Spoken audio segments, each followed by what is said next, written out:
So Harayim Tovim, good afternoon. We are so excited that you are here for our afternoon service. This service traditionally is sparsely attended. So we thought, well, since we're post-COVID-ish, we are going to be trying something different today. And what we wanted to try was a service that was led primarily by the high school students with a sprinkling of some middle school students, but an opportunity for us to kind of break out of the way we've always done things. And so we're experimenting with this service. Truth be told, I don't know how it's going to go. We're just going to have fun. We're going to go with it. The students can sit anywhere they would like, and they don't have to come up for their part. If they don't come up for their part, we just move on, and it's all good. But we wanted to do a little bit of teaching using Jonah, which is the Havdala that we read traditionally on Yom Kippur afternoon. And I wanted to give the high school students an opportunity to make it applicable to their lives. So this year, we have a book called The 4 Agreements. The 4 Agreements was written by Don Miguel Ruiz, and you could read this book in about an hour. But it's a great book because it teaches some fundamental truths about how to behave in life, which what high school kid or even middle school kid, or let's face it, what adult doesn't need that opportunity to remember how to behave and be successful in life. So we'll be using the teaching of Jonah along with the teaching of the 4 agreements, because there are 4 chapters in Jonah and 4 agreements. See? Yeah, so there's a little connection. There is a handout that's all colorful and lovely that you can get from the ushers as you leave from the sanctuary today, unless you have it with you. Fabulous, but don't get too distracted by it. Okay, so we are going to begin. Earlier today, I gave a sermon about integrity. And integrity, I taught earlier, was about doing the right thing where your insides match your outsides, where your words match your actions. So I wanted to tell a quick story about this boyfriend that I once had. Now, I don't want you to get hooked on this detail. We're going to go on. But I had this boyfriend, and we dated, a couple of weeks, not too long, but it was long enough that, I realized that I had to deal with, because, now we'd been dating for a little while, and I just couldn't keep leading him on. So my best thinking, are you ready, was I know I'm just never going to answer his phone call again and hope that I don't see him, which they have a word for that today. You know what that's called? Yeah, it's called ghosting. But that was what I wanted to do to this guy. Now, you have to understand, this is the dark ages where the phones were attached to the walls. Like, we didn't have cell phones and text, but anyway. But a friend of mine suggested that I try something a little different. She said, why don't you call him or go and see him and do something that you would never do, which is tell him thank you for dating me, but that you weren't interested in him anymore. I said, no, I'm not gonna, who does that? Who tells the truth? And she said, you're gonna have 5 minutes of cringe where you have to face him and tell him, I don't want to see you anymore, but then you're going to have a lifetime of instead of having 5 minutes of I don't have to see him ever again, and then a lifetime of trying to avoid him in the Jewel by taking my cart down the wrong aisle. Oh my God, he's there, I got to go this way. So I'm like, I don't know. I was living in Nashville. It was a small town back then. There was no way I was going to avoid seeing him for the rest of my life. So I did the difficult thing, and I went and I broke up with him. And he was really good about it. It was really hard. It was like 45 seconds of awkward, thanks for dating me, and you're really sweet, but I'm not into you, and it's not you, it's me, and blah, blah, blah. Okay. A year later, I saw him at a party, and he had a new girlfriend. She was pretty, it was good. And he seemed happy, and I was happy for him, and he was genuinely happy to see me. And his friend said to me, he had nothing but nice things to say about me. And folks, that's integrity.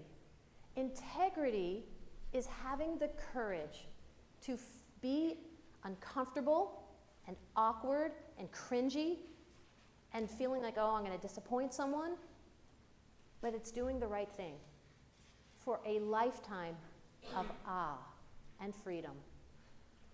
We're going to begin this morning, it's evening, it's afternoon, with our Havdala blessings, and it is my pleasure to invite to the Bima Cindy Michelasi to lead us on page 342 with the Havdala blessings, followed by Simon, Jenna, and Dan.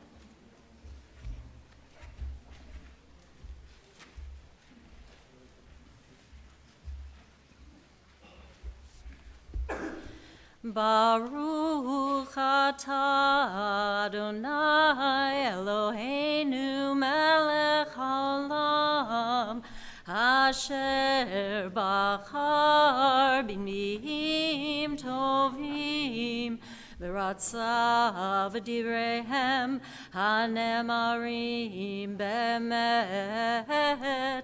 Baruch atah Adonai habocher baTorah u'Moshe avdo u'Yisrael amo u'v'nei ha'emet b'tzedek.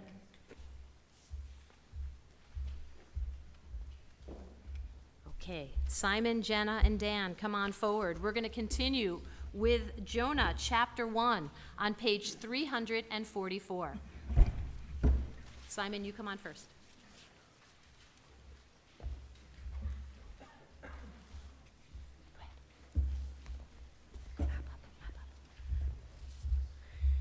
And the word of Adonai came to Jonah, son of Amittai. Get up, go to the great city of Nineveh, and proclaim against it, for their evil deeds have risen up before me. But Jonah got up to flee to Tarshish, away from the presence of Adonai. And he went down to Jaffa and found there a ship heading for Tarshish. And he paid its fare and went down into it, to head with them to Tarshish, away from the presence of Adonai. But Adonai hurled a great wind upon the sea, a storm at sea so great that the ship was in danger of being shattered to pieces. And the sailors were frightened, cried out, each to his own god, and flung the ship's cargo into the sea to lighten their load. But Jonah had gone down into the hold, the lower deck of the vessel, and he lay down and fell into a deep sleep. And the captain approached him and said to him, "What are you doing, sound asleep? Get up. Call to your God. Perhaps the God will be kind to us, and we will not perish."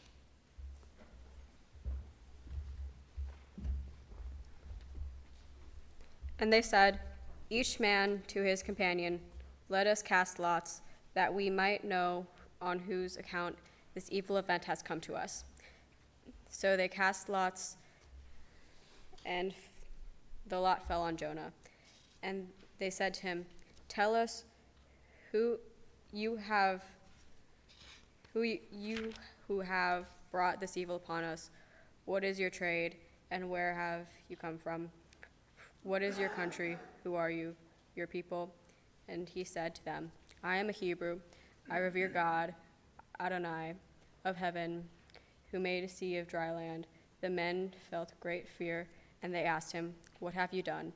Because the men knew he was fleeing from Adonai, for he had told them. And they asked him, "What should we do to you bring calm to the sea for us?" The sea was growing more and more stormy, so he said to them, "Lift me up, hurl me into the sea, and the sea will calm down for you. I know this is a great storm upon you because of me."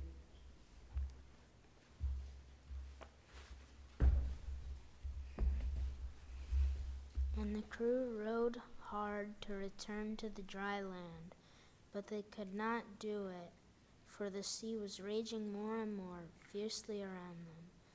And they called out to Adonai, saying, "Please, Adonai, please do not let us perish because of the life of this man, and do not hold us guilty of shedding innocent blood. For you, Adonai, that which you desired, you have brought about." And they lifted Jonah and hurled him into the sea. Then the sea stopped raging. The men revered Adonai. Great was their reverence, so they offered to Adonai a sacrifice and made vows.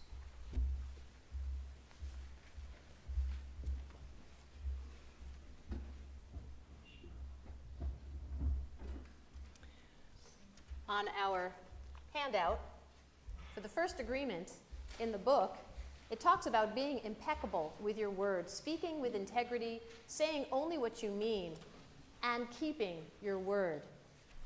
When I was in middle school, probably about 13, 14 years old, I was babysitting one morning, and I had told my friend Robin that I was going to come over to her house after my babysitting gig. Well, the parents didn't come home from the babysitting gig that long, and my friend kept calling me, "When are you coming over?" "Oh, I'm coming over. I'll be over this afternoon. I'm sure that the parents are just, running late." And then my parents came home, and they brought something revolutionary.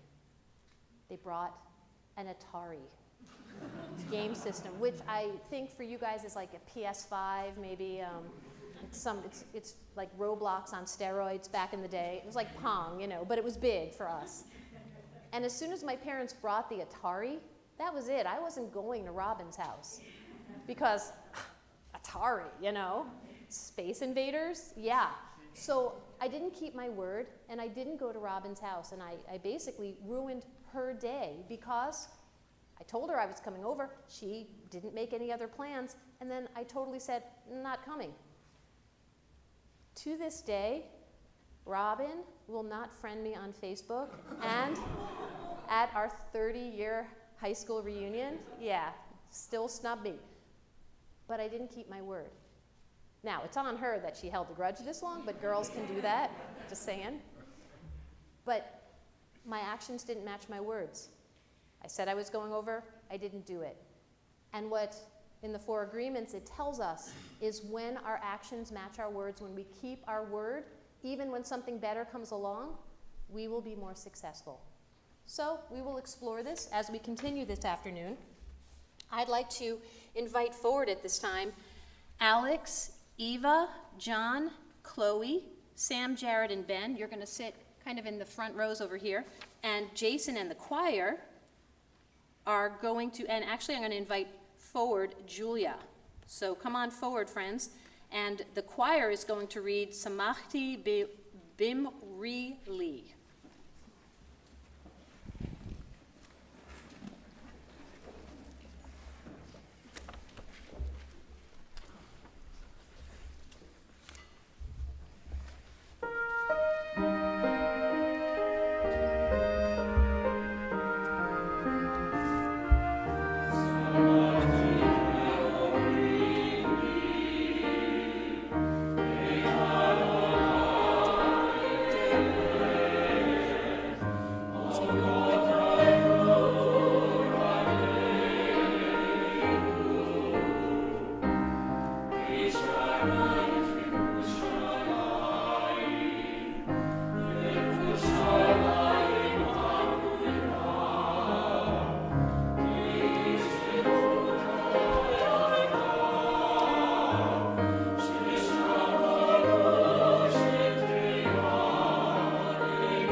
Continue on page 450.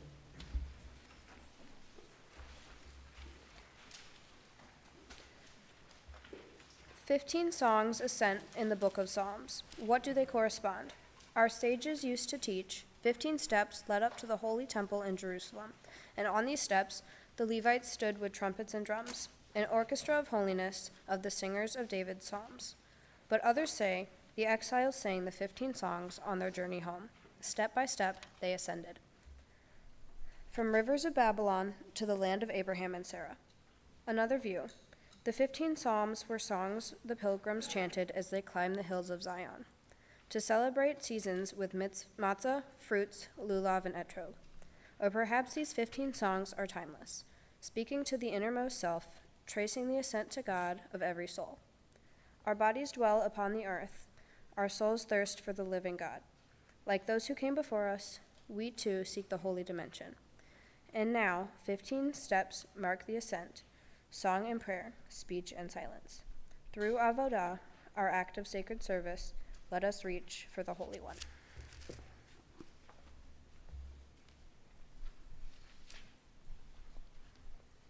Continue on page 453. Holiness. It begins with the divine. The mystics of the Kabbalah teach God encompasses all that exists, everything we can ever know. Every being that eye discerns, every phenomenon hidden from mind, all dwell within the infinite, the one we call Ein Sof. No separate selves, no you, no I. All divisions are illusion, for all are one within the one, and everything is God. So it is written, no holiness compares with God. Apart from you, there is nothing. Kadosh, Kadosh, Kadosh. Holy in the highest heaven, holy upon the earth, holy forever and ever.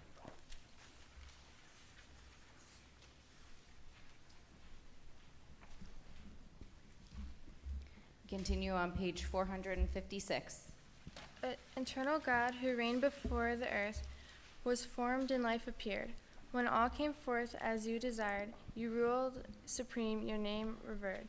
And after all shall fade away, alone our God of all remains. You were, you are, shall always be, your presence shines, your glory reigns. Our God is one beyond compare.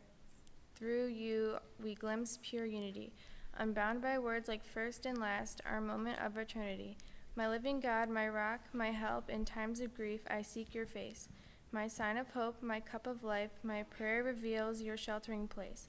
My soul entrusted to your care, both when I sleep and when I rise. My body too will rest in you, I have no fear, for God is mine. Baruch atah Adonai mikor hakdusha. We continue with the singing of Esayanai on page 456.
We continue on page 458.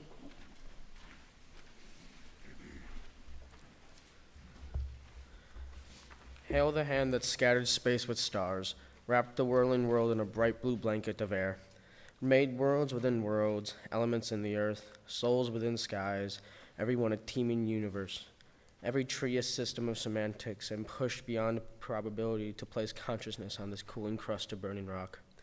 Oh, praise the hand, mind, heart, soul, power, or force that so enclose, separated, limited planets, trees, humans, yet breaks all bounds and borders to lavish us in light, love, life, this trembling glory. We continue on page 459.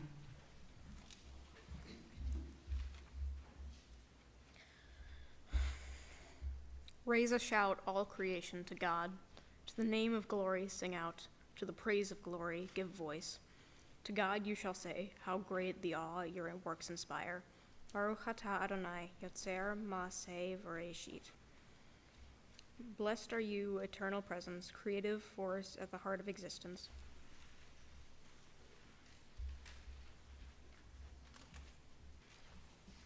We continue on page 461.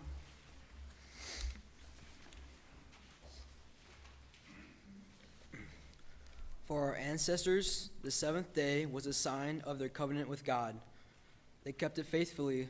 When their lives were torn by violence from without, Shabbat made them whole within. When their lives were embittered, Shabbat brought them sweetness. When their lives were peaceful, Shabbat deepened their joy.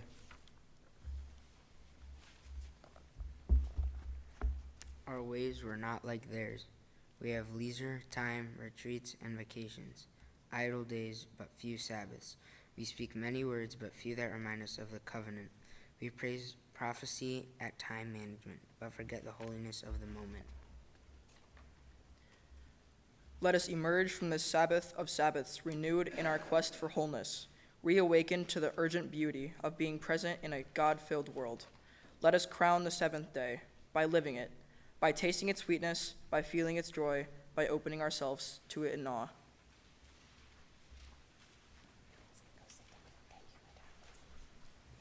It is my pleasure to invite those who are reading chapter 2, Griffin and Charlie, to come forward and come on. We're going to turn back to page 345 because we're going to read the second chapter of Jonah.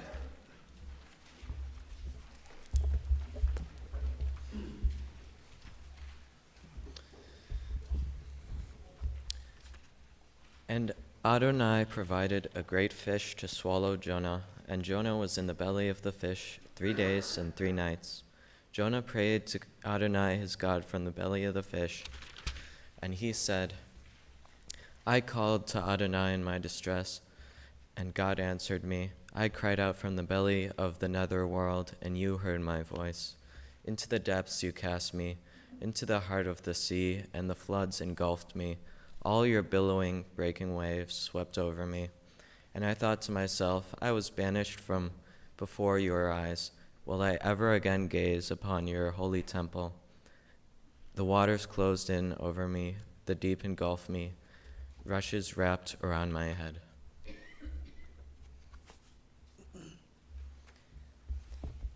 I descended to the low point of the mountains. The gates of the earth closed upon me forever. Yet you, Adonai, my God, raised up my life from the pit.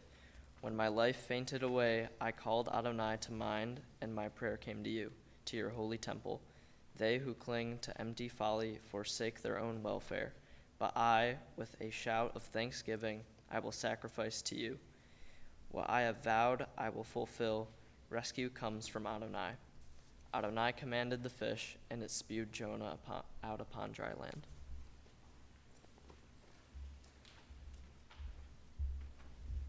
At this time, it is my pleasure to invite forward Jack, Audrey, Nora, Ellie, Lily, Hannah, Jesse, and Blaine to come on and sit forward in this area.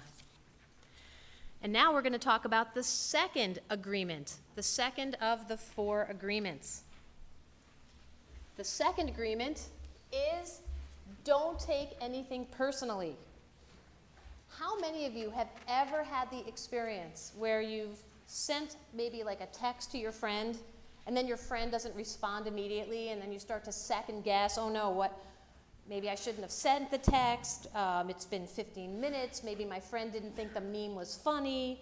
And then there's that slippery slope, where my thinking starts to kind of, go down like, okay, it goes down like into the toilet. My friend doesn't like me anymore. Do I even like her anymore? Why did I think that we were good friends in the first place? And if she still hasn't answered me in an hour, then like I'm worthless. And I'm spinning mentally, and I can't like enjoy my life because I'm sure that my friend doesn't like me anymore. Well, that happened a few years ago. It happened to me. And then my friend texted me like 8 hours later. And the text was, LOL, loved your meme, loved your text, love you, sorry I didn't get back to you. My phone died and I lost my charger. But I lost 8 hours of my life. Not sure why I spun out of control when my friend didn't respond to me. But really, it ruined my day because I took it personally when she didn't answer me. So the second of the 4 agreements reminds us not to take things so personally. Like if we're unsure of something, instead of taking it personally, we should relax and know that, I'm not the center of the universe. Sometimes it feels that way, but I'm not. And that God is the center of the universe. And that the answer of what's going on, when somebody doesn't text me back or doesn't tell me that I'm okay or doesn't like me, that time will reveal and that it will be okay. Don't take things so personally. We continue in our Machzor on page 468.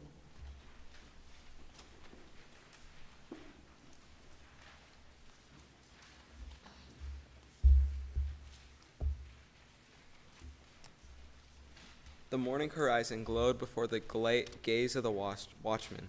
As they spread a curtain of linen to give the high priest privacy, he removed his clothing and immersed in the mikveh, the first of 5 baths. Then dressed himself in garments of gold, he stood in a stair of holiness to begin the first offering.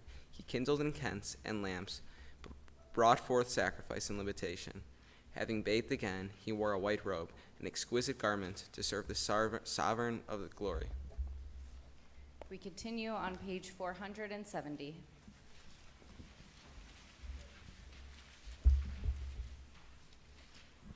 Within the Holy of Holies, the high priest spoke words of confession, first for himself and his family, then for the priests who served at his side, and finally for the whole community. His hands on the head of a bull, he confessed all their sins and his own. Nothing was concealed in his heart. Quietly he spoke the 4 letters that form God's name, quietly so none would hear. For the holiest name was known only to him. Clear and pure were the high priest's confessions, a ladder for the soul seeking atonement. We continue on page 472. A new confession, ours.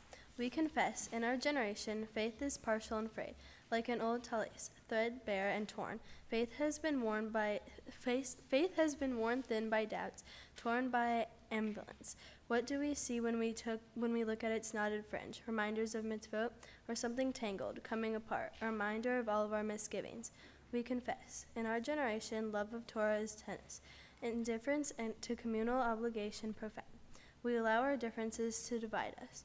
Resentments faster, and a small people is made smaller by disunity and strife. We fail to notice the signs of your presence in our world, and we forget to lament your absence from our lives. Uncertainty too easily turns to skepticism.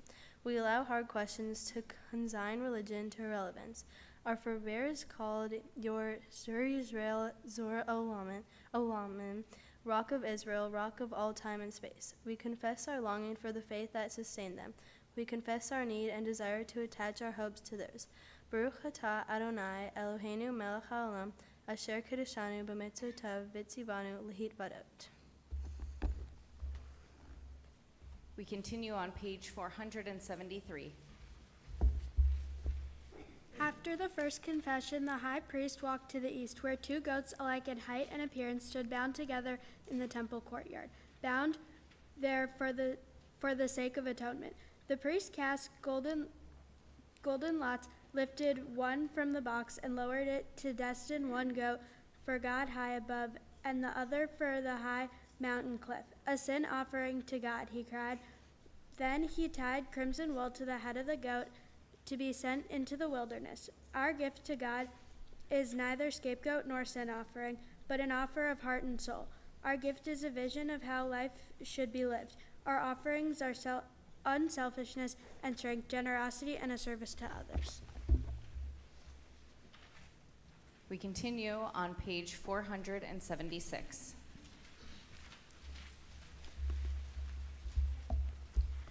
Let now a generous presence teach us gentleness that melts our hardness of heart. Then shall we be more sensitive to the needs of others and responsive to their pleas. All who struggle to be heard, and those who live behind walls of illness, poverty, and injustice. All whose faces are forgotten from one encounter to the next, and those who never find a place of shelter and safety. All whose skills and talents go unnoticed, and those whose bright promise has dimmed for want of attention. All whose bodies are buried in pain, and whose minds are clouded by confusion. All whose voices tremble with a cry of absence, and those whose only season is the winter of the heart. All who die alone in spiritual darkness, and all whose isolation is living death. All who are abandoned, neglected, or abused, and those who have been driven from their homes by violence and war. All who wait for love that never comes, and those who long for a word, a touch, a friend. To all these, let us respond with open hearts. Baruch atah Adonai Eloheinu melech haolam asher kidshanu b'mitzvotav v'tzivanu al mitzvat korbanot. We turn back to page 347 for the third chapter of Jonah, and we will be led by Grace and Jesse. Page 347.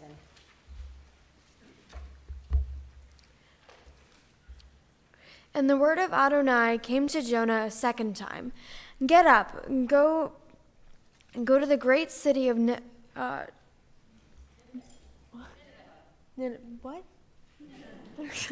Nineveh, and call out to the proclamation that I tell you.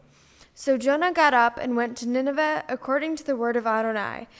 Now Nineveh was a great city of God, 3 days' journey across. And Jonah started out and made his way into the city, the distance of a 1-day walk. And he called out and said, 40 more days, and Nineveh shall be overturned. The people of Nineveh trusted in God, and they proclaimed a fast. And they put on a sackcloth from the richest to the poorest. And word reached from the king of Nineveh, and he got up from his throne, took off his robe, put on a sackcloth, and sat in ashes. And he cried out and said in Nineveh, by decree of the king and his nobles, no person or beast, of flock or herd, shall taste anything. They shall not graze, and they shall not drink water. They shall be covered with sackcloth, person and beast, and shall call loudly to God. Let all turn back from their evil ways and from the violence which is in their hands. Who knows? God may turn and relent, turn back from the heat of anger, so that we do not perish. God saw what they did, how they were turning back from their evil ways, and God relented from the evil plan for them and did not carry it out. I'm going to invite forward to sit in our special section at this time Sam Friedland, Ben Freeman, Kai Rolinski, Sam Thompson, Marcy Siegel, and Cindy Michelasi. And I'm going to direct your attention to our third agreement. Our third agreement is don't make assumptions. Don't make assumptions. Why should we not make assumptions? Well, in the word assume, there's a pun. That if you assume something, it makes an ass out of you and me. The you being you, like you would text someone you, yeah. So, it is a dangerous thing to make an assumption. Case in point, I had a friend who told me this story, and it's amazing the story of when he made an assumption and how it almost had devastating consequences. And my friend told me the story, which was that he and his girlfriend had just broken up. So he went to a party and he met a guy that knew his ex-girlfriend and knew him, obviously. And so the guy was sympathetic to him during the breakup, and they went out for coffee. And my friend shared some very intimate things about the girlfriend and the breakup, and he was very vulnerable with him. Well, the next week, my friend went to a party with the same bunch of friends. But this time, the guy that he had told all of those intimate details to had a terrible look on his face. And it was clear that the guy was in tremendous pain, but my friend interpreted it, he assumed that this guy was now judging him about the things that he had shared. And he sat at the party and he wanted to cut this guy down for daring to sit in judgment of him. And so he decided that he was going to go over to this guy and just punch him out, because he was so mad that the guy would just sit there and judge him so. Like he just barely acknowledged after he had poured his heart out to him the week before. Well, when he was on his way to punch him, another friend stopped him and said, "Hey, did you hear about so-and-so, the guy? You know, he just got diagnosed with cancer today. The doctors gave him 6 months to live. That's why the guy looked so sad." He wasn't judging my friend. He was just processing his own mortality. So we have to be very careful not to make assumptions, because the consequences can be very devastating. We continue in our Machzor with our next readings, continuing on page 478.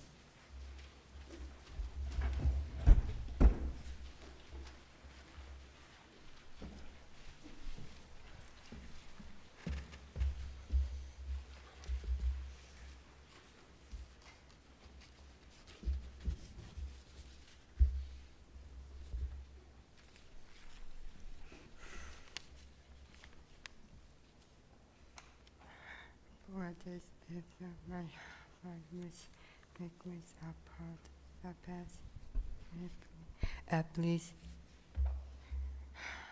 among his family ways, wherever the place that did not know who I am, let the people from there is the faith through and the rise. Redoubts out of fineness and botanies came parents, all infant, all waiting for an all story and compassion. Very good. Good job.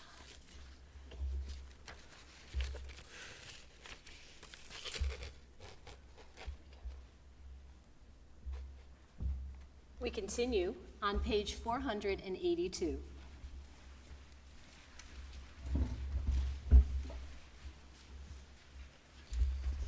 Civilization hangs suspended from generation to generation by the gossamer's strand of memory. If only one cohort of mothers and fathers fails to convey to its children what it has learned from its parents, then the great chain of learning and wisdom snaps. If the guardians of a human knowledge stumble only one time, in their fall collapses the whole edifice of knowledge and understanding. We continue on page 483 with the singing of Hine Matov.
We continue on pages 484 and 485.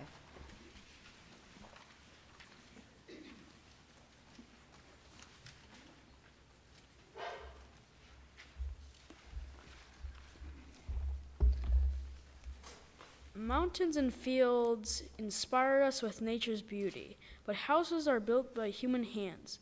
Every Jewish home is now a sanctuary, where goodness is nurtured and brought to life. And God's altar? Now the altar is our table where we gather to offer our best and share what we have. To devotion, God set no limits, and to dedication of the Spirit, God set no bounds. But great quantities of tribute God did not demand, and the people were restrained from bringing too much gold for the tabernacle.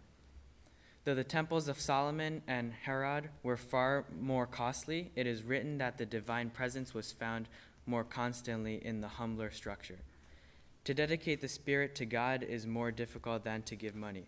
To devote the whole heart to the eternal is more difficult than bringing gifts. Not because of the gold on the walls does the light of the sanctuary shine forth, but because of the Spirit within. Those who worship carry away with them more than they bring, for they find there the light to illuminate their lives. Baruch atah Adonai, Eloheinu melech haolam, asher kiddushanu b'mitzvotav, v'tzivanu livnot mikadesh ma'at. We continue with the 4th chapter of Jonah, which can be found in our Machzor on page 348 and 349.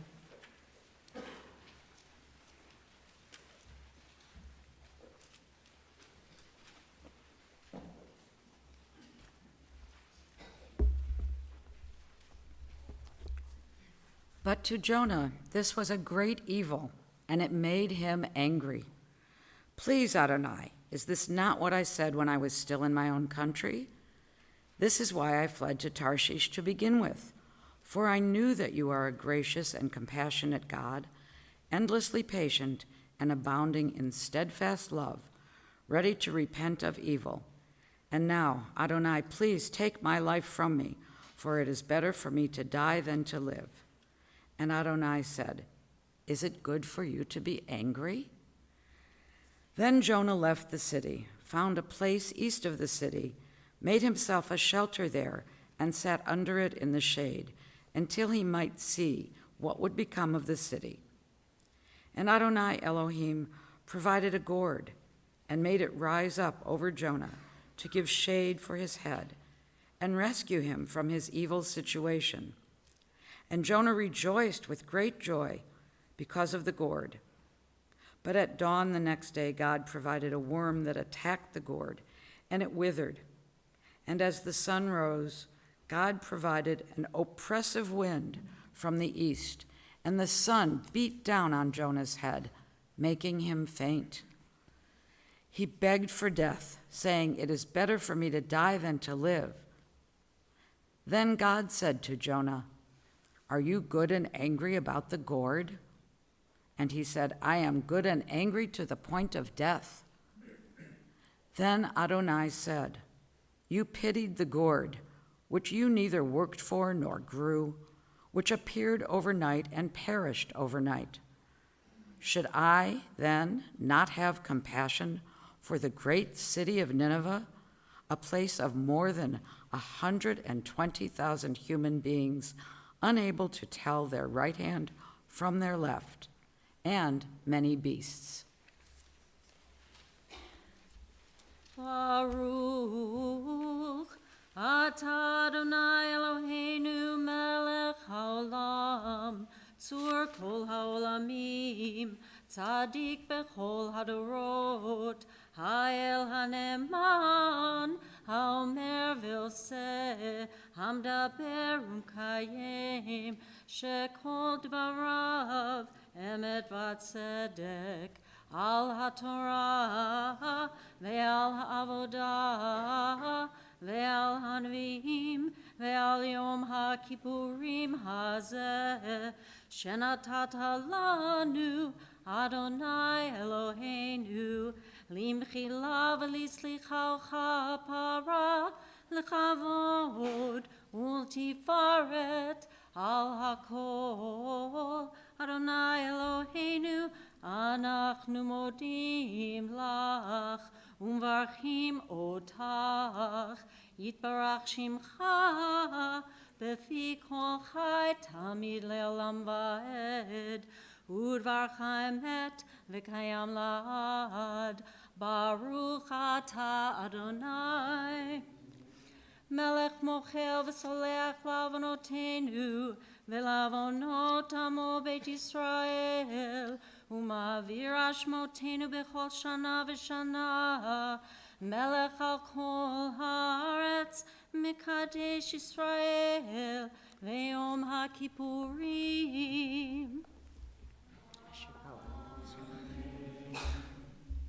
It is my pleasure to invite forward Joe Koznowski, Ivy Lambert, Haley McQuarrie, and Joanna Marston. Our fourth agreement is always do your best. Always do your best. And what Kai read earlier on page 485 really struck me. Kai read, to dedicate the spirit to God is more difficult than to give money. To devote the whole heart to the eternal is more difficult than bringing gifts. What does it mean to do your best? And it can be best described, of course, in another story. Why do I tell you so many stories? Because sometimes our lives are the best example of Torah that people will ever see. I used to be a professional songwriter in Nashville, Tennessee, and I watched a lot of my friends get great success in the songwriting business. And sometimes I would, well, I'm going to confess, get really jealous. Why were they having success and I wasn't having success? And a friend of mine, oh, that same friend that told me to, break up the guy correctly? Yeah. That friend said, are you devoting the same amount of work and discipline that they are? Oh, yes, of course, I said. But in the still quiet, when I really examined, maybe not so much. I would write songs until noon and then go out to lunch, but my friends were writing long into the afternoon. They were doing their best, and they were working hard. They were devoting their spirit, and I was probably more just dialing it in. Today, I'm grateful because had I been more successful as a songwriter, well, you would have a different rabbi up here today. But I'm no longer seized by envy or by jealousy because when I do my best, whether it's helping my parents, helping my siblings, or just being of service to people, whatever I do, I try to do my best. And so the Four Agreements teaches us that as teenagers, as middle-agers, whatever age we are, if we can put our heart into whatever we are doing, we can't go wrong because we are doing our best. We continue now in our Machzor, starting with Hashivenu, Re-Return, on page 127.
continue on page 491.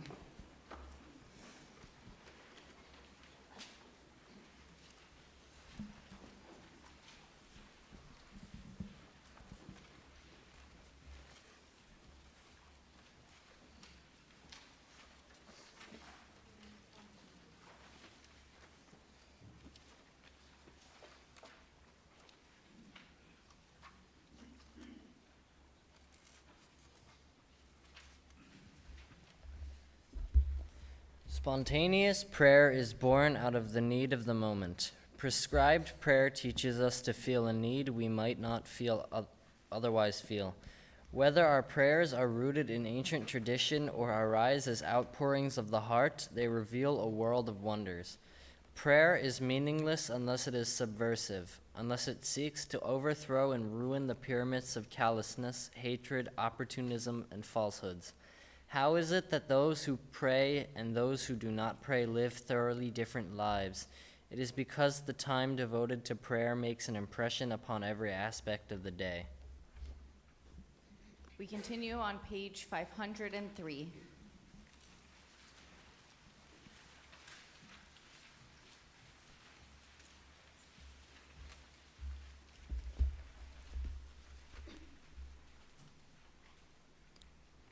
Rabbi Samson Raphael Hirsch surprised his followers one day by announcing his intention to travel to Switzerland. "When I stand shortly before the Almighty," he explained, "I will be held accountable to many questions, but what will I say when I'm sure to be asked, 'Shimson, did you see my Alps?'" We continue on page 507.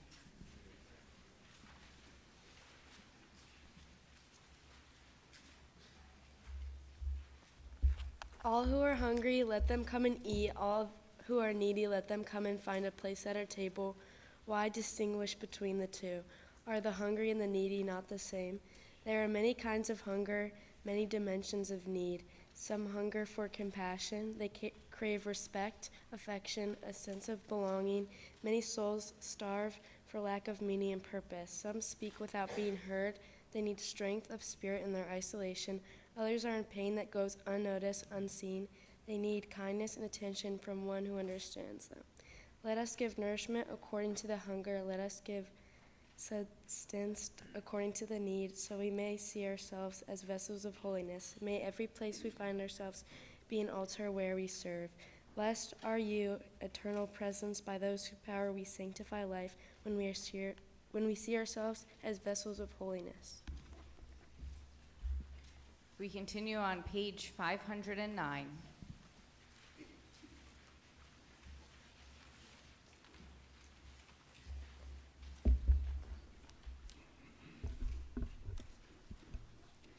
In each human hand and heart is the power to renew life, to see dignity where there is brokenness and defeat, to know and cherish the image of God in every human face, to open eyes that have closed in despair, to shelter the weak and shield the helpless, to give strength to the weary, hope and comfort to those who feel pain, to care for the earth like an old friend, to give to its oceans, rivers, and forests our selfless love, to treat ponds and tide pools, the sky and the mountains as sacred living beings.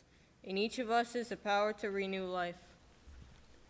And before we sing our final song, just to wrap up, our afternoon service was led primarily by high school students with a sprinkling of middle school kids. And you might say, "Rabbi, how did you get 30 kids to come and lead a service?" To which I answer, I told them that it was only an hour service. We did it. So, but again, it's because our high school kids are the future of the Jewish people, and we want to keep them as engaged as possible, and we want to give them meaningful and relevant experiences. So I hope that the lessons that were learned from this book, The Four Agreements, will be something that my high school kids can take with them. And feel free to borrow this book. I have 2 copies. You know, pass it forward, bring it back, whatever you want. You can get this at any of your favorite bookstores. It's very cheap to buy it used, just saying. And we do have those handouts if you want to remember the lessons from the book of Jonah and from the 4 agreements. We end our afternoon service with the singing of Esa Einai, which can be found in our Machzor on page 457, after which we will take a 5-minute break, so those who care to leave may do so, and we will start our Yizkor service at exactly 5:10.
Chaim Tovim, we dismiss until 5:10.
so excited to sing these songs. I love them so much. This is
We are beginning our Yizkor service at this time, and so I ask if you are here to worship with us in remembrance to please come in and take a seat so we may begin.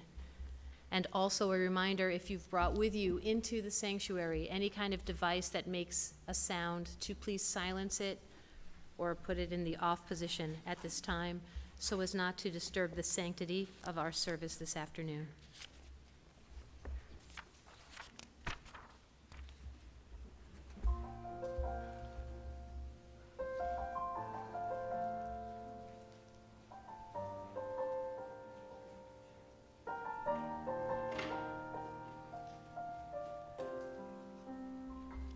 Standing here, I take the time to review the many pictures in my mind, faces of those I've loved no longer here. They've come and gone, but their memories crystal clear. Anu Zochrim, we remember. Anu Zochrim, the laughter and the tears, the days and weeks that turned into swiftly passing years, the loving touch of hands, the embrace so warm and tender. We take the time to pause and think of them, and we remember.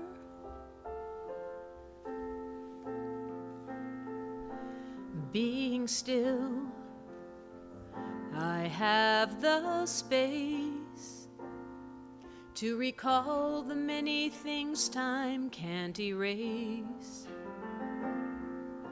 The days we danced, the nights we cheered, the times we loved, they can never disappear.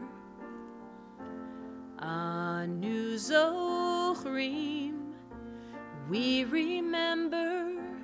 Anu Zochrim,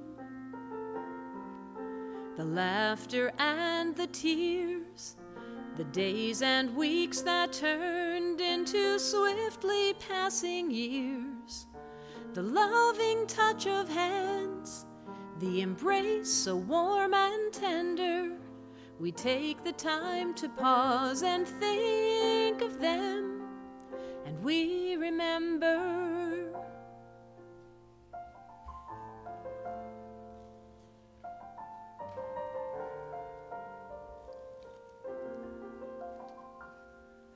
The loving touch of hands, the embrace so warm and tender. We take the time to pause and think of them, and we remember.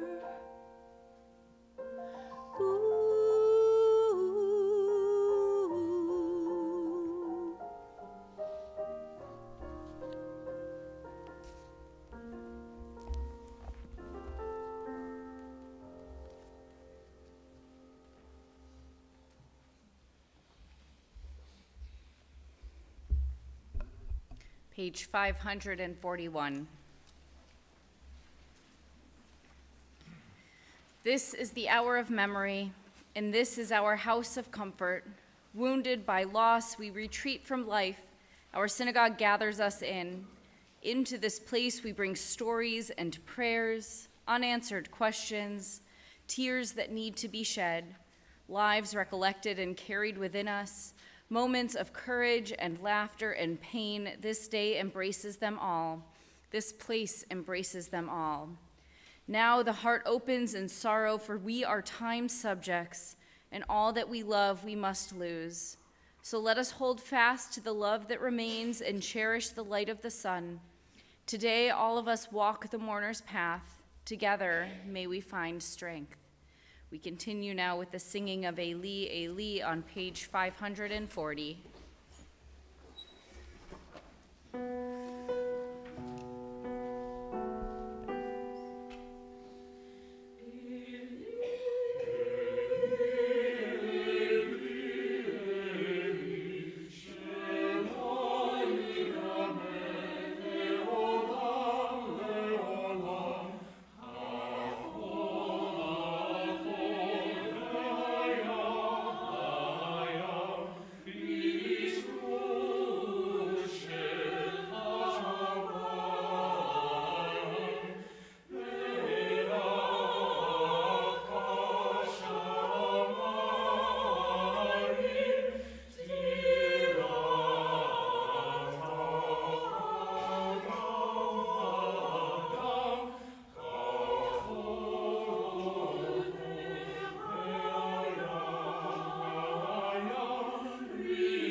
This is a poem called Heavy by the poet Mary Oliver. That time, I thought I could not get any closer to grief without dying. I went closer, I did not die. Surely God had his hand in this, as well as friends. Still, I was bent, and my laughter, as the poet said, was nowhere to be found.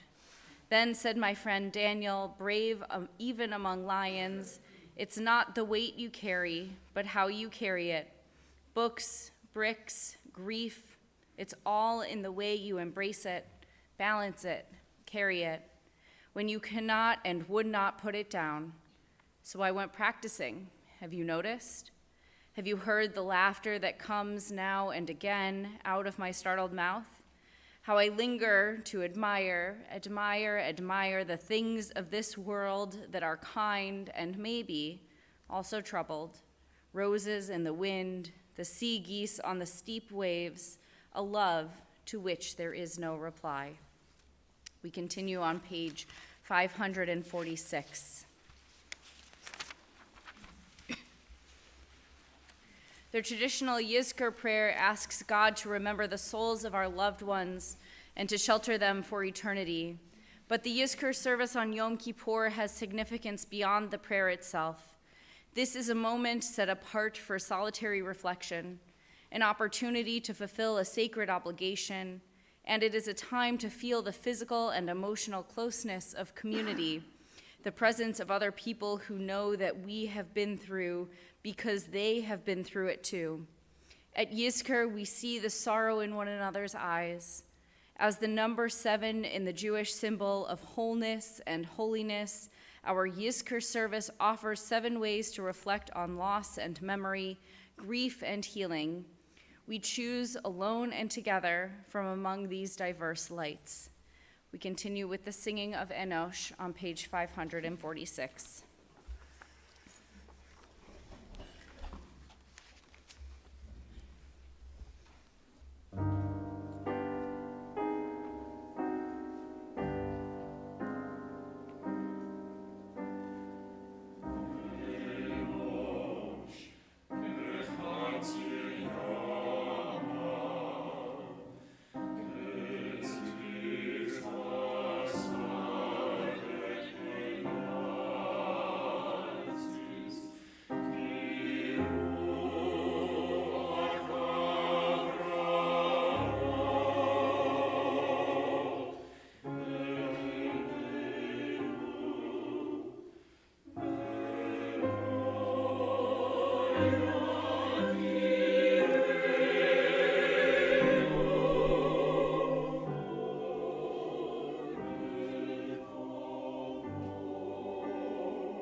We continue in our Machzor on page 548. At birth, a miracle. You light the spark in every human soul. Emerging into light, we breathe it in, the neshama, your sacred gift of life. And every day, every breath comes to us as a miracle.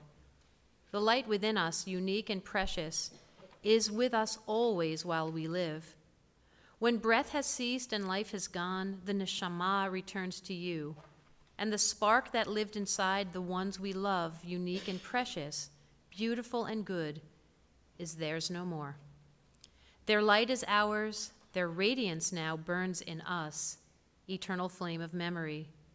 So we light candles to keep our love alive, to bring their light into the world. A light unique and precious, ours to treasure while we live. A ner tamid that lights our days and gives us strength to journey through the nights.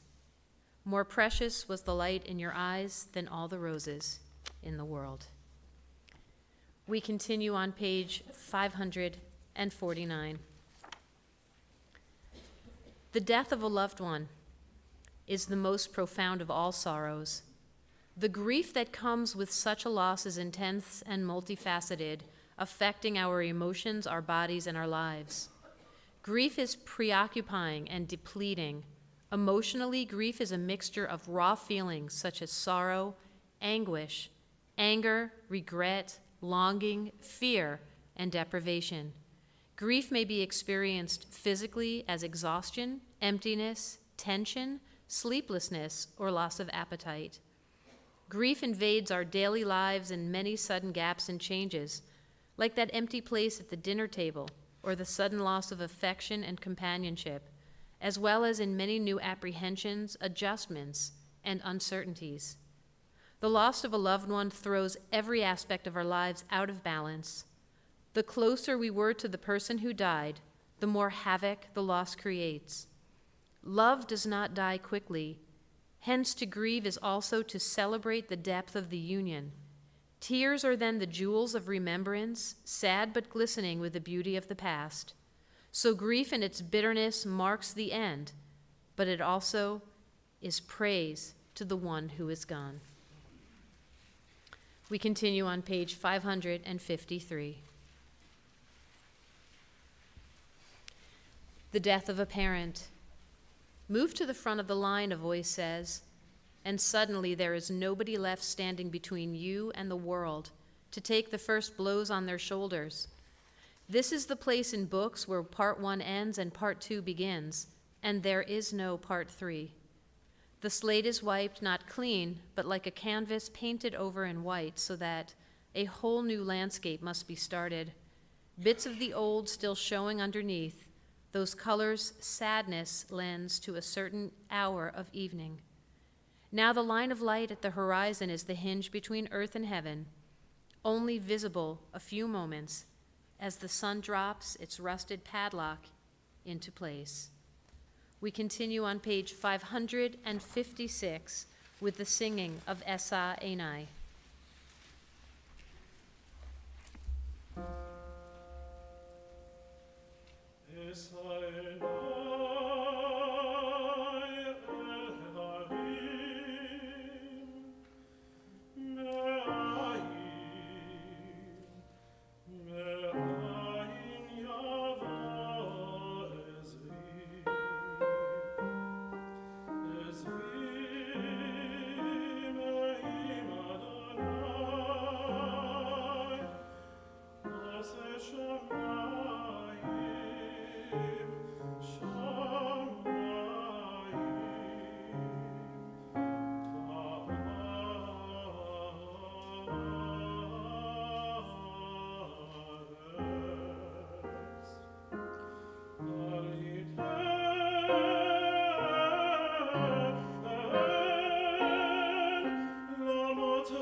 The courage that my mother had.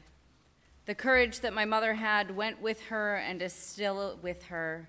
Rock from New England quarried, now granite on a granite hill. The gold brooch my mother wore, she left behind for me to wear. I have no thing I treasure more, yet it is something I could spare. Oh, if instead she'd left me the thing she took into the grave, that courage like a rock, which she has no more need of, and I have. We continue on page 559. In my darkness, be a light to me. In my loneliness, help me to find a soul akin to my own. Give me strength to live with courage, and give me courage to draw blessing from life, even in the midst of suffering, to hold fast against the storm, and to smile at a loved one's glance. We continue on page 563. I need to talk to my sister, talk to her on the telephone. I mean, just as I used to every morning, in the evening too, whenever the grandchildren said a sentence that clasped both our hearts. I called. Her phone rang 4 times. You can imagine my breath stopped. Then there was a terrible telephonic noise. A voice said, "This number is no longer in use." How wonderful, I thought.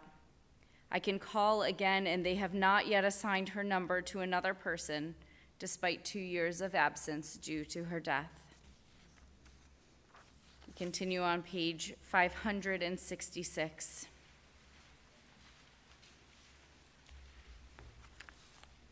For personal reflection, what memories of my loved ones do I cherish most? Do some of my memories still hurt?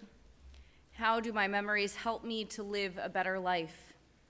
Blessed are the memories, holy and cherished, the love they reveal. We pray, may our sorrows soften and diminish in strength. May the pains of past bereavements grow gentler with time. Let memory bring us nearer to the loved ones in our midst. Baruch atah Adonai, Mekor HaChayim. Blessed are you, Holy One, who gives and renews life. We continue with the singing of Yesh Kochavim on page 567.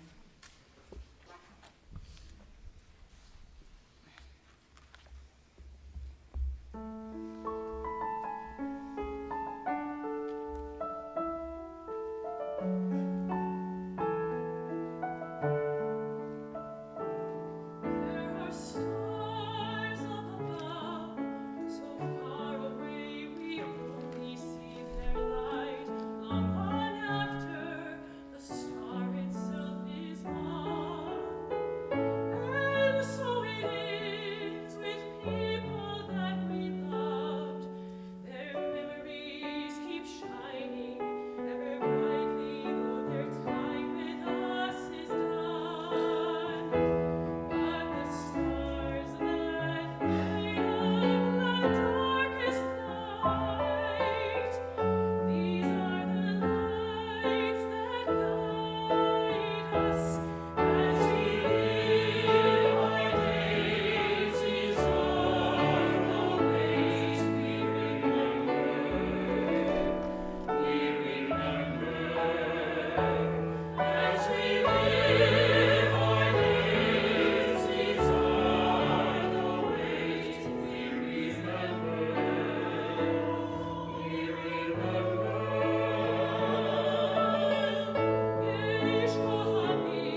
we continue with an extended silent meditation. For those who don't want to sit in contemplative silence, I will direct your attention to pages 568 through 578, where you may take some time to read through some of the poetic offerings on those pages. We continue with an extended silent meditation.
Were you to ask me what the biggest pain that we carry with us after someone dies, I would have to say that the number one thing that people come to me with, besides the heaviness of their grief, is the regret and the guilt.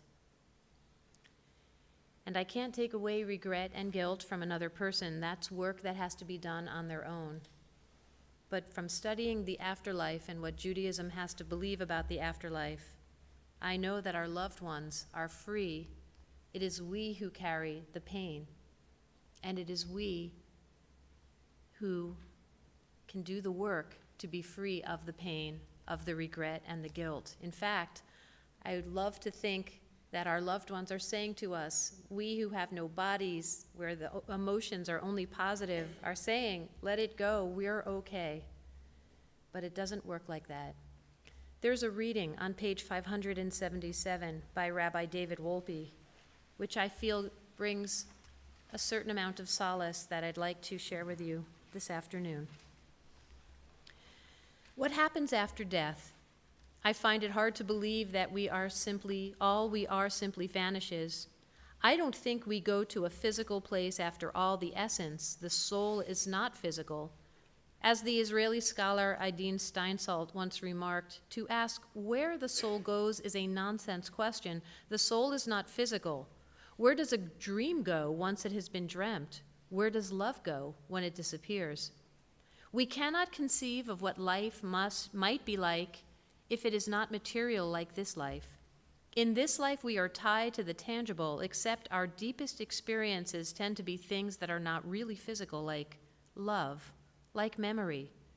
We cannot imagine what happens after death, but the poverty of our imagination does not prove that the world is not more creative than we know. It is lovely to think that the loss of this world is a ticket price to the inheritance of the next. Maybe we step through this world as if through a corridor. A beautiful comment by Bronson Alcott, friend of Emerson and father of Louisa May Alcott, ties together the themes of failing memory and the world to come. As he grew older, Emerson started to lose his memory. He tried to get around it, once forgetting the term umbrella. He called it the thing that strangers take away. But it troubled him. He was consoled by Alcott, who made reference to the Platonic legend that human beings know all about this world but lose that knowledge the moment we are born. Likewise, he said that as we get older, we start to lose the knowledge of this world in the form of failing memory to prepare us for the next one. Each time we cannot remember something about this world, it is not a failing, but a letting go. We continue our service on page 585. Gratitude for the next generation. If some messenger were to come to us with the offer that death should be overthrown, but with the one inseparable condition that birth should also cease, if the existing generation were given the chance to live forever, but on the clear understanding that never again would there be a child or a youth or first love, never again new persons with new hopes, new ideas, new achievements, ourselves for always and never any others, could the answer be in doubt? When we fear death's decree, let these bring us solace, the memory of loved ones who have gone before us, a vision of generations to come, through whom we reach far into the future, beyond our own lives. We continue on page 586. If life is a pilgrimage, death is an arrival, a celebration. The last word should be neither craving nor bitterness, but gratitude and peace. We have been given so much. Why is the outcome of our lives, the sum of our achievements, so little? Our embarrassment is like an abyss. Whatever we give away is so much less than what we receive. Perhaps this is the meaning of dying, to give one's whole self away. Death is the end of what we can do as God's partners in redemption. The life that follows must be earned while we are here. It does not come out of nothing. It is an ingathering, the harvest of eternal moments achieved while on earth. Unless we cultivate sensitivity to the glory while we are here, unless we learn how to experience a foretaste of heaven while on earth, what can there be in store for us in the life to come? The seed of life eternal is planted within us here and now, but a seed is wasted when placed on stone, into souls that die while the body is still alive. How can I repay the eternal for all of God's bountiful gifts to me? When life is an answer, death is a homecoming. The deepest wisdom we can attain is to know that our destiny is to aid and to serve. This is the meaning of death, the ultimate self-dedication to the divine. Death so understood will not be distorted by the craving for immortality, for this act of giving away is reciprocity on our part for God's gift of life. For the pious person, it is a privilege to die. We continue on page 593 with Adonai Roi.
We pause for another moment of silent meditation.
At this time, I ask you to please rise in either body or spirit.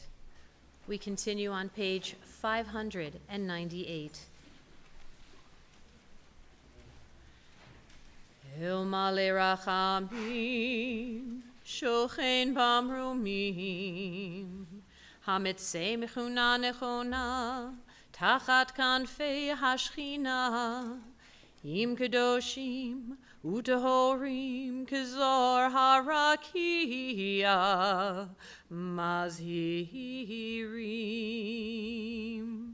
lenishmot yikirenu shehalachu leolamam be'al harachamim yastirehem beseter kanafav leolamim vayitror bitzor hachayim et mishmatam Adonai hu nachalatam, v'yanuach b'shalom al mishkavam, v'nomar Amen. Merciful God, God Most High, let there be perfect rest for the souls of our loved ones who have gone into eternity. May they find shelter in your presence among the holy and pure, whose light shines like the radiance of heaven. Compassionate God, hold them close to you forever. May their souls be bound up in the bond of life eternal. May they find a home in you, and may they rest in peace. Together we say, Amen. We continue on page 602. We remain standing. We miss them at celebrations, when there's an empty seat at the table. We miss them when the community gathers and there's an empty place beside us. We miss them today and every day, with every year that passes, as our life goes on without them. Their faces, their voices, the feel of our arms around them, these are with us forever. For so it is written, love is strong as death. The love that we gave, the love we received, these endure amid the pain of loss. We keep our loved ones with us wherever we go. And so we recite together Kaddish Yatom on page 606. Yitgadal v'yitkadash shemei rabbah, v'yalma divrach hirutei v'yamlich malchutei, b'chayei uvyomei uv'chayei dechol beit Yisrael, ba'agalal uvizman kari v'imru amen. Yehi shmei Rabba mevorach leolam omei almaya. Yitbarach v'yishtabach v'yitpa'ar v'yitromam v'yitnaseh. V'yithadar v'yitalev v'yitalal shmei dekudesha barichu. Le'ela minkol birchata v'shirata. Tush bechata v'nechemata. Da'amiran bi'alma v'imru amen. Yehi shlama Rabba min shemaya. V'chayim aleinu v'al kol Yisrael v'imru amen. Oseh shalom bimromav, hu ya'aseh shalom, aleinu v'al kol Yisrael v'imru amen. Please be seated. May the source of peace send peace to all who mourn and comfort to all among us who are bereaved as we say together, Amen. This concludes our Yizkor service. We will begin Nila starting at 6 o'clock.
are going to be continuing our service, entering the Nila in our Machzor on page 612. You guys are the diehards. The long day is over and the gates are closing. Slowly day fades into dusk. Soon the earth will darken, our bodies weak and weary, our inner strength undiminished. This day has been a gift, uncluttered time, free from hurry and routine, appointments or assignments, a time to face our sins and imperfections, our dreams and yearnings for the life we want to live, a time to leave the clamor of the world and attend to the voice within. Long ago, the temple gates were locked at dusk. So too at this hour, the gates of Yom Kippur begin to close. Have we done all that needed to be done and everything that needed to be said? The gates of God's compassion never close, but soon enough our lives close in on us. Now in the silence of the soul, now before the holy day comes to an end, release the unshed tears, the deepest prayers locked in our hearts. We continue on page 613 with the singing of Patach Lanu.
Continue on page 618. When I consider the heavens, the work of your hands, when I gaze at the sea of space and its endless array of stars, when I set out to understand this marvel and its maker, your greatness overwhelms me. Your majesty makes me tremble with awe. What are we that you have given us eyes to glimpse your truth? What am I that you have given me a mind to fathom hints of your purpose? We are witnesses to nature's repeated refrains, forests dancing with life, mountains rising like prayers, oceans bursting forth with hymns. In the midst of this beauty, you have placed within humanity two worlds, mortal flesh and immortal soul, finite matter and infinite spirit. You have taught us to live at peace with the earth and with all living beings, and to care for the works of your hands. But something deep within us darkens the soul. In nature, spring follows winter, but human behavior is far less certain. Called to a life of righteousness, we rebel, possessed by arrogance and unrestrained ambition. Again and again, we speak of the struggle between good and evil, love and hate, forgetting that the power to choose is the greatness and glory of our humanity. In our forgetfulness, life loses its beauty, and we hear a voice of judgment. What are you? How you have fallen. In this hour of Ne'ilah, as day fades into dusk, we hear another voice. It says, Ata noten yad lefoshia, v'mincha feshuta lekabel shavim. You hold out your hand to those who do wrong. Your right hand opens wide to receive those who return. The gate of your forgiveness are open wide. We continue now with the Chatzi Kaddish on page 620. Please rise. Yitgadal v'yitkadash shemei Rabba Be'alma divrach hirutei v'yamlich malchutei B'chayechon uvyomechon uvchaye dechol Beit Yisrael Bagala bagala uvizman kariv v'yimeru amen Yehi shmei Rabba mevarach Le'alam u'al me'almaya Yitbarach Yitbarach v'yishtabach V'yitpa'ar v'yitromam v'yitnaseh V'yithadar v'yit'aleh v'yithalal Shemei dekudasha b'richu Le'ela min kol birchata v'shirata Tushbechata v'nechemata Damihiran be'alma V'yimeru amen. We continue to stand for our congregational tefillah, which can be found on page 622. This is the last time we have to be reminded about the high holiday insertions, because it's the last time we do this on the high holidays. Adonai sefatai tiftach ufi yagi tehilatecha. Adonai sefatai tiftach ufi yagi tehilatecha.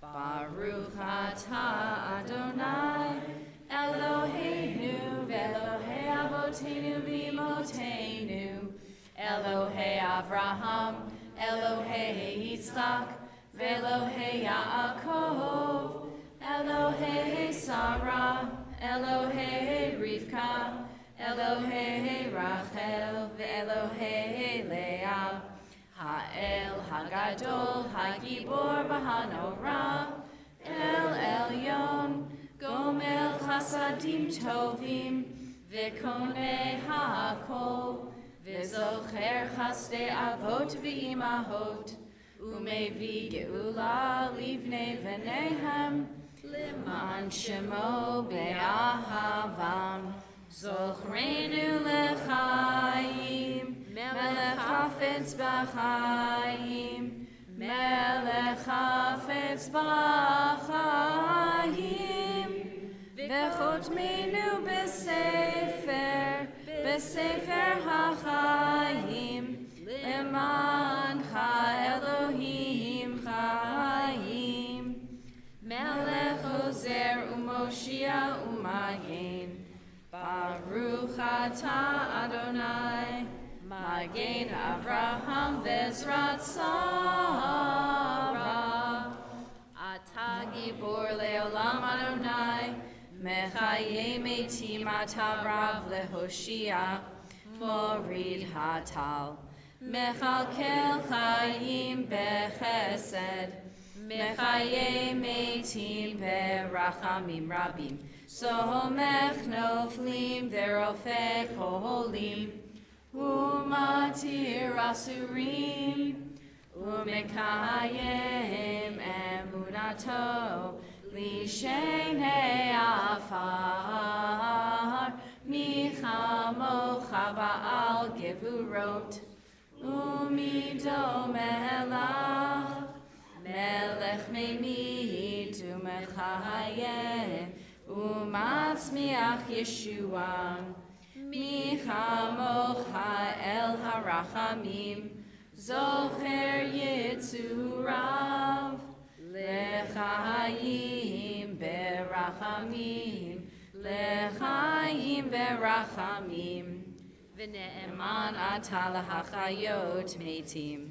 Baruch atah Adonai mechayeh hametim. We continue with Shemana, which can be found on page 628. You may be seated.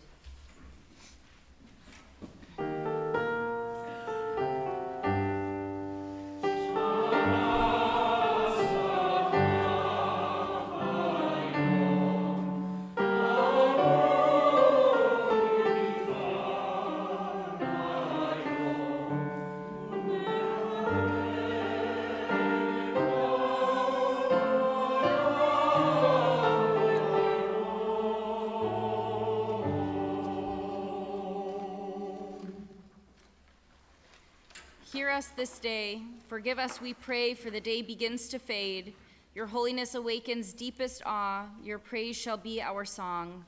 Our sovereign God of pardon and forgiveness, let these words of sanctity ascend to you. We continue with the singing of Pit Hulanu.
Continue on page 630.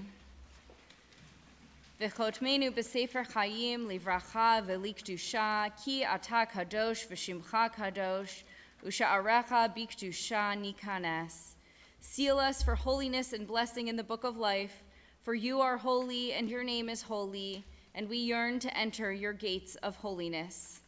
On page 635. Tshuva. Turn from evil and do good, the psalmist says. Turning, round the turn the key, clock the turn in time. Time to turn words into footsteps, to lead the young colt to the field, to turn from the old year, the old self. You are ready to turn and be healed. Only face, only begin. On page 637, Psalm. Redeemable, forgiven, blessed, by what right? Only by wanting, to have done enough, to have done what is right, or not. Emptied out to make room for the unasked for, that the soul might live. Red poppies still bowed down on narrowest curving stems after the rain has passed. Still staring at the darkened ground, heedless of the light they wear. On page 638, Zochrenu Adonai Eloheinu bo letova. Amen. Ufokdenu vo livracha. Amen. V'hoshienu vo lechayim. Amen. Eternal our God, remember us. Amen. Be mindful of us. Amen. And redeem us for a life of goodness and blessing. Amen. We continue on the top of page 639. Eloheinu ve'Elohei avotenu v'imotenu, our God and God of all generations, on this great Sabbath of forgiveness, forgive our moral failings. On this great Sabbath of goodness, teach us to be satisfied with your goodness. On this great Sabbath of atonement, purify our hearts to serve you in truth. Blessed are you, Adonai. Year after year, you set us on the path from guilt to holiness. Our God and God of all generations, let us feel your nearness. Let us know your love. Baruch atah Adonai, hamachazir shechinato litzion. Let our eyes and hearts experience your presence in Zion. God of goodness, mercy, and hope, we are grateful for your gifts of love and compassion. Seal us today for a life of integrity, lived in covenant with you. God of peace, grant us peace, your most precious gift. You have given us freedom to choose between good and evil, life and death. May we choose life and good, that our children may inherit from us the blessing of peace. May we and the whole family of Israel be remembered and sealed in the book of life. Blessed is forgiveness, and blessed are goodness, mercy, and love. Blessed is the nearness of divine presence, and blessed is the hope for peace. Baruch atah Adonai, Oseh HaShalom. You are the blessed one, the eternal one, source of peace. Doug Lippman wrote a story about the Baal Shem Tov. The Baal Shem Tov was an amazing healer. There were many Baalei Shem around the time of the Baal Shem Tov, but because he was a real healer, he was Tov, he got the name Baal Shem Tov, the master of a good name. The story is that once a famous doctor met one of his patients on the street, and without a word of the greeting, the doctor said, "I told you not to walk on that leg until it heals." But the man said, "It is healed." "Impossible." The doctor said, "I saw the wound on that leg. It will take months."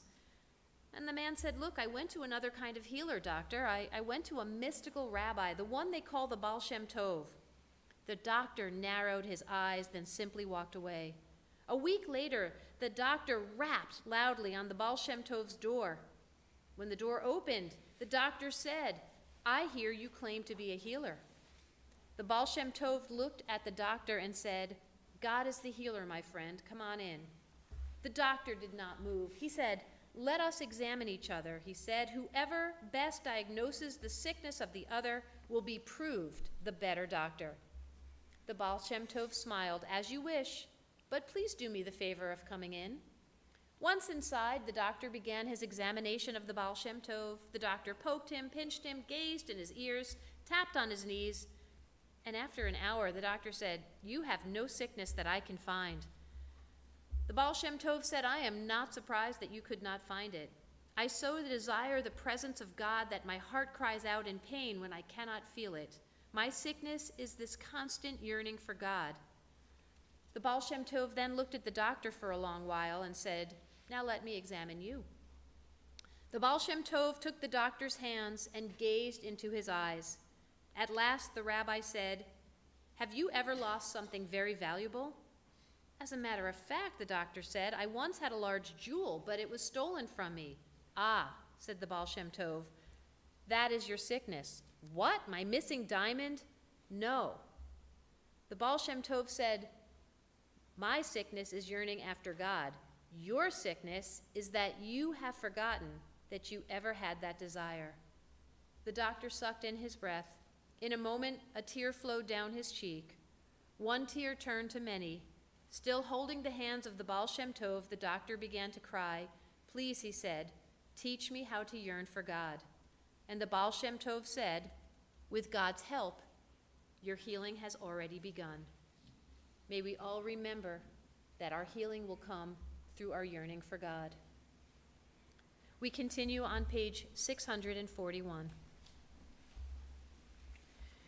Before the gate is locked and shuttered, before every word is said and uttered, before I have become something different, something other, before the mind has lost its way, before possessions are packed and put away, before the pavement hardens here to stay, before the apertures of flutes are sealed, before the laws of nature are revealed, before the vessels break and can't be healed, before decrees and edicts are imposed, before the hand of God has closed, before we rise to leave this place and go. We continue on page 643. Open for us a gate. One after another, things are happening to me which at another time would light up in me all the lamplights of joy, and I would walk then lovely careful, lest they be extinguished, carrying back and forth humble thanksgiving. But in this setting, they are summer's flashes, sparks, and when they vanish, the clouds are even darker, and in the stifling air there is no expectation of rain. Heaven stands sealed, opened for us, a gate. We continue on page 644. El Melech Yoshev al Kisei Rachamim Mitnaheg Bachashdut. Majestic God, your throne is mercy, love, and kindness, your path. The Eternal descended in the clouds, stood with Moses there, and proclaimed, Adonai, Adonai, El Rachum V'Chanun, Erech Apayim V'Rav Chesed V'Emet. Notzer Chesed La'alafim, Nosei Avon V'Fesha V'Chata'a V'Nakeh. Adonai, Adonai, God compassionate, gracious, endlessly patient, loving, and true, showing mercy to the 1000th generation, forgiving evil, defiance, and wrongdoing, and granting pardon. We continue on page 645. Take the fruit of our lips, wholesome, true, and sweet. Accept our offerings, our words, as we walk your path honestly and with integrity. Life is what you cherish and desire, not the death of human beings. Have faith in our righteousness, diminish the voices that speak against us. Raise us up and let your presence light the way. Let this day's reckoning be done. Help us find atonement. Give us strength to stand upright in the world. Even before we cry out, may your forgiveness go forth. Adonai, please receive these offerings, the sincere offerings of our lips. We continue on page 646. Slach na la'avon ha'am hazeh, ki gadol hastecha. Moses prayed to God, as you have been faithful to this people ever since Egypt, please forgive their failings now, in keeping with your boundless love. Adonai, Adonai, El Rachum V'Chanun, Erech Apayim V'Rav Chesed V'Emet, Notzar Chesed La'alafim, Noseh Avon Uvafesha V'Cheta V'Nakeh.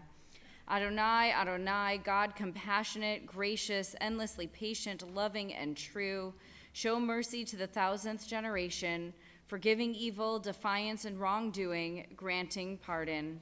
Vayomer Adonai salachti kidvarecha, and God responded, I forgive as you have asked.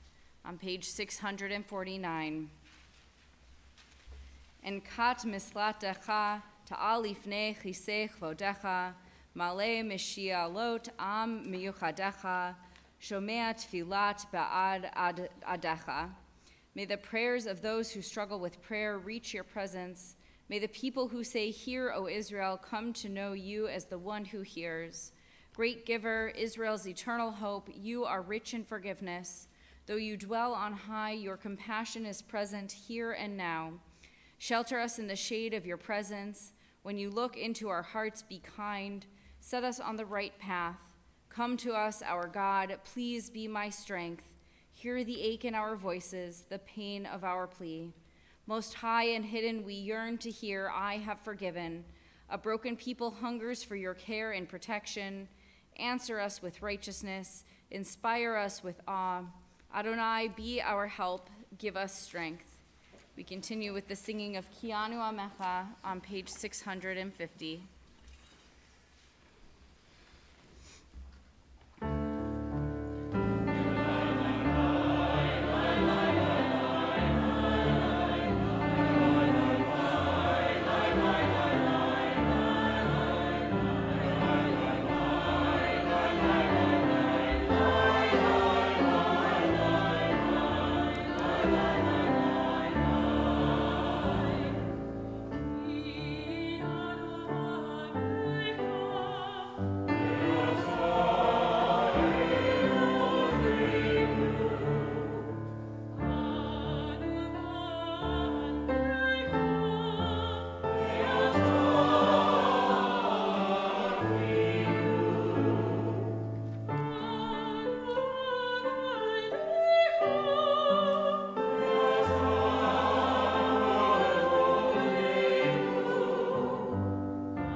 continue with our Vidui confession on page 652.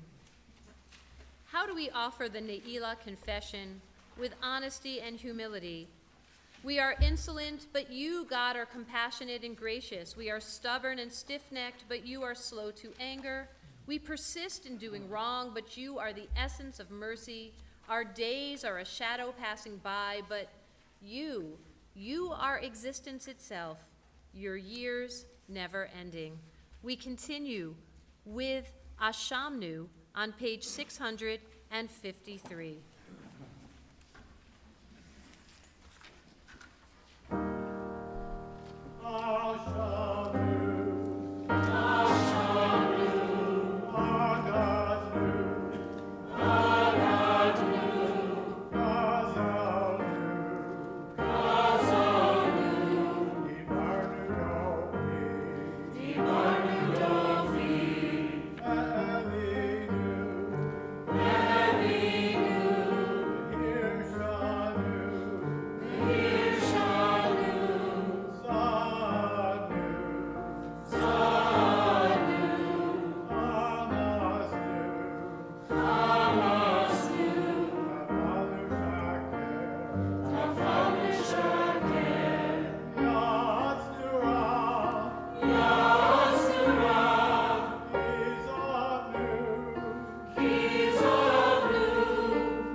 Please join me in the reading in the middle of page 653.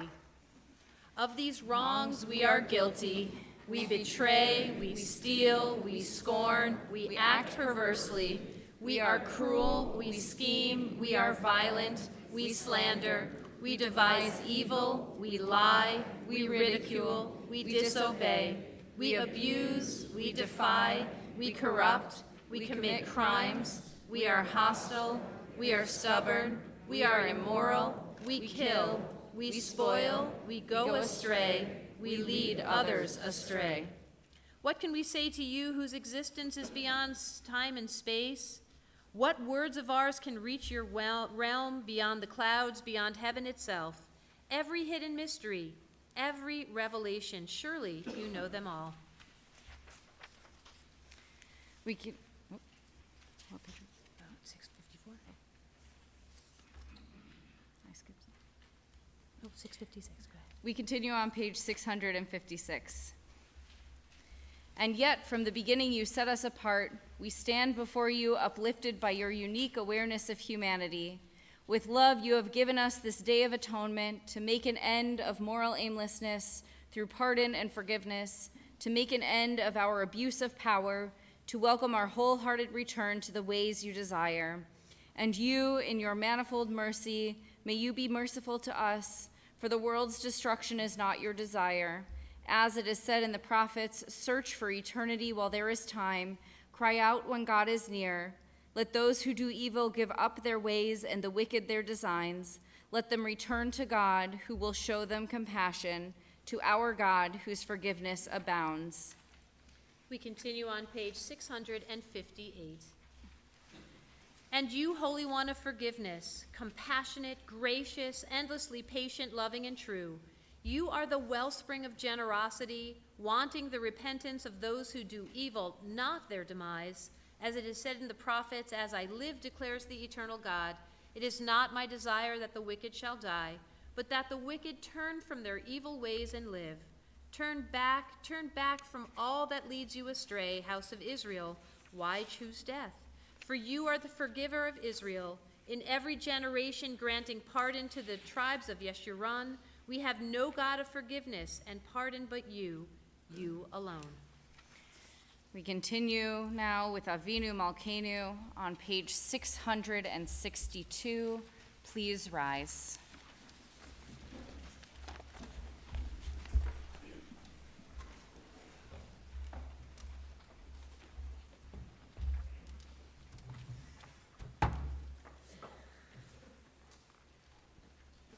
Avinu Malkeinu, kabel barachamim uvratzon et tefilatenu.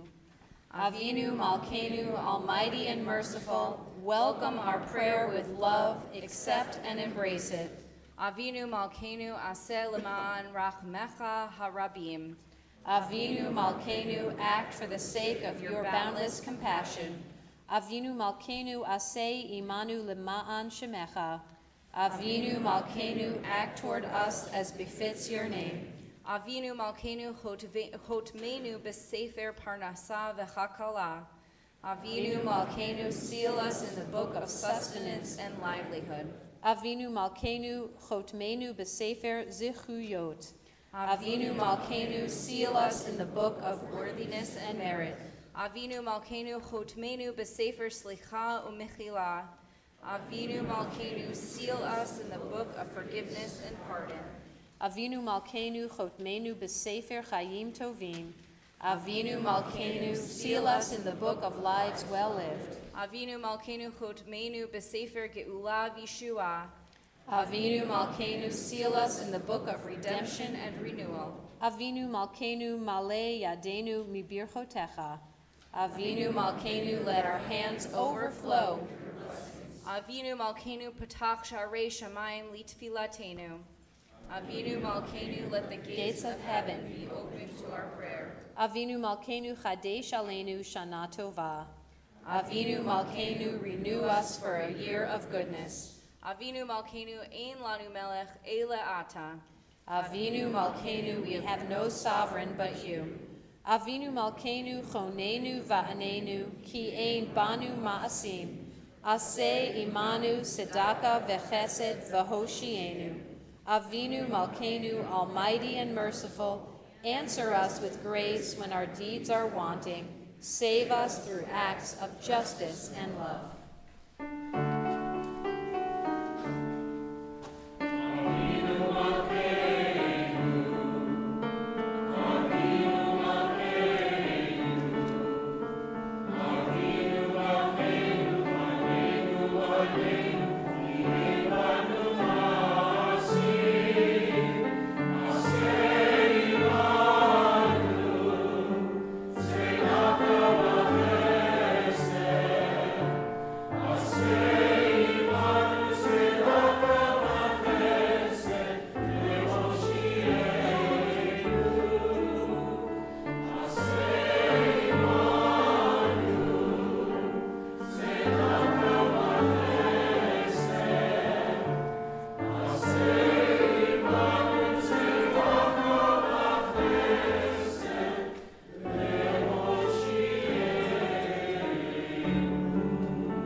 Please be seated.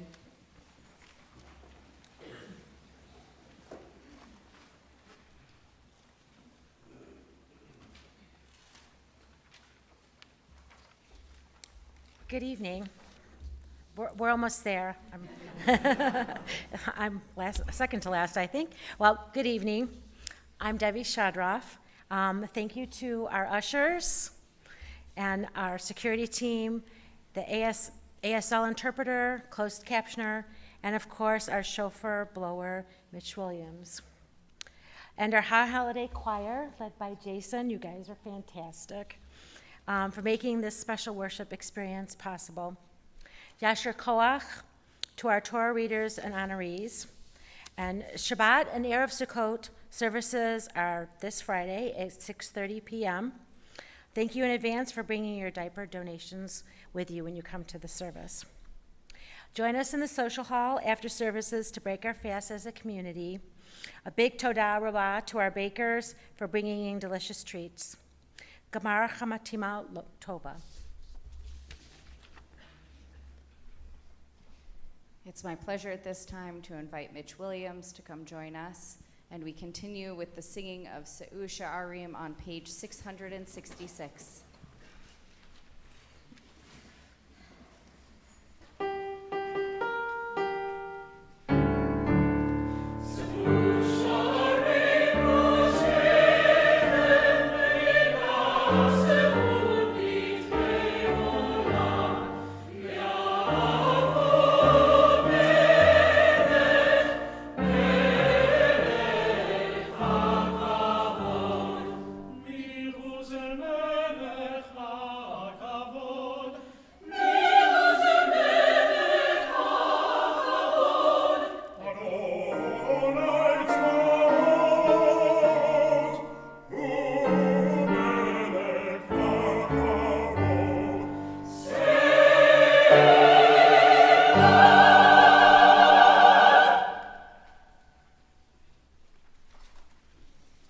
We continue with Kaddish Shalem, the full Kaddish, which is not the mourner's Kaddish, but rather the Kaddish that is said at the end or the completion of something very big, like a day of fasting. So we continue on page 668. Please rise.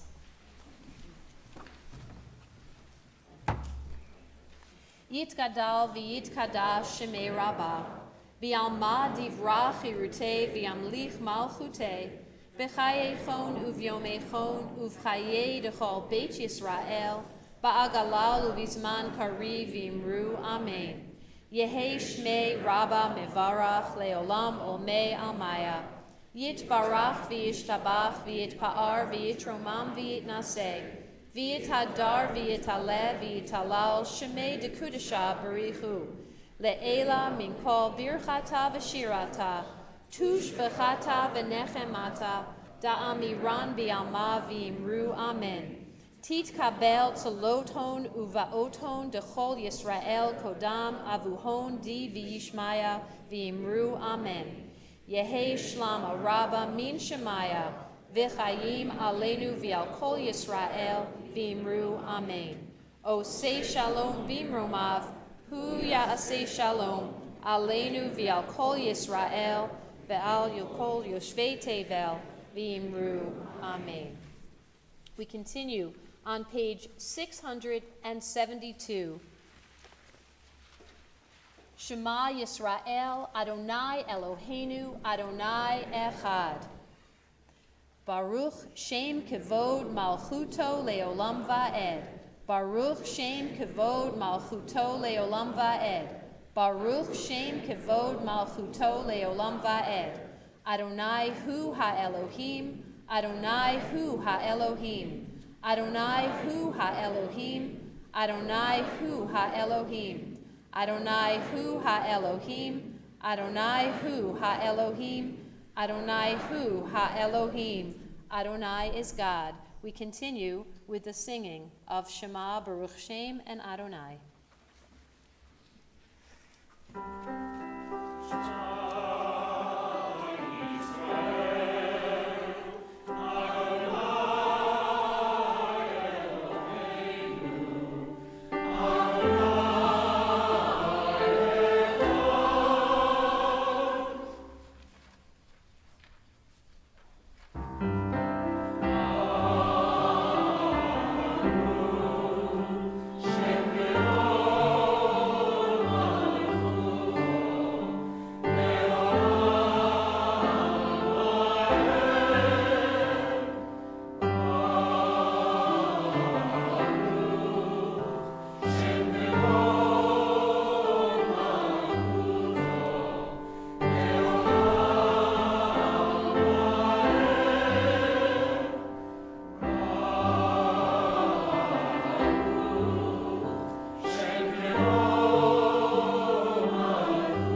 Please be seated.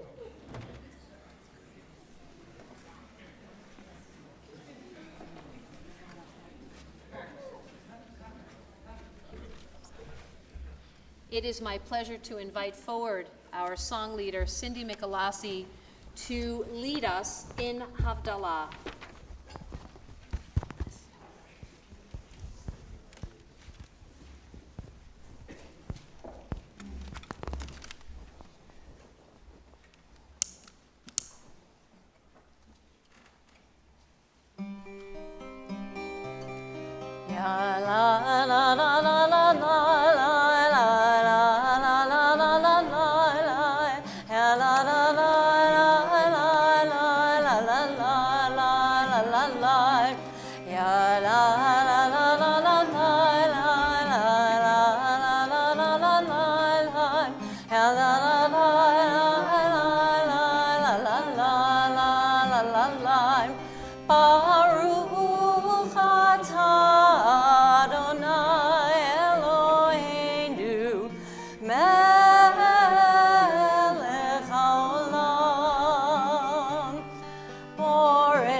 וששת ימי המעשה ברוך אתה אדוני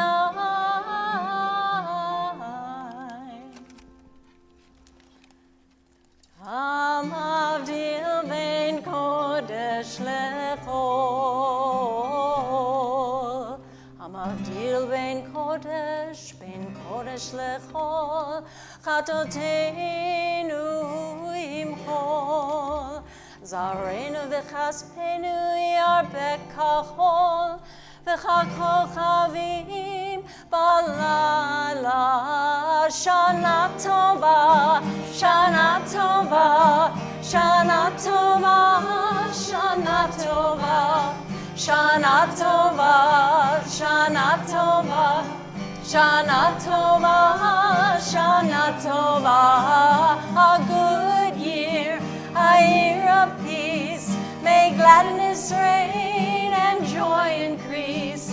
A good year, a year of peace. May gladness reign and joy increase. Cindy, let's do a quick motzi so I could bless everybody on their way and we could make a beeline for that break the fast. Baruch atah Adonai Eloheinu melech haolam hamotzi lechem min haaretz b'te'avon.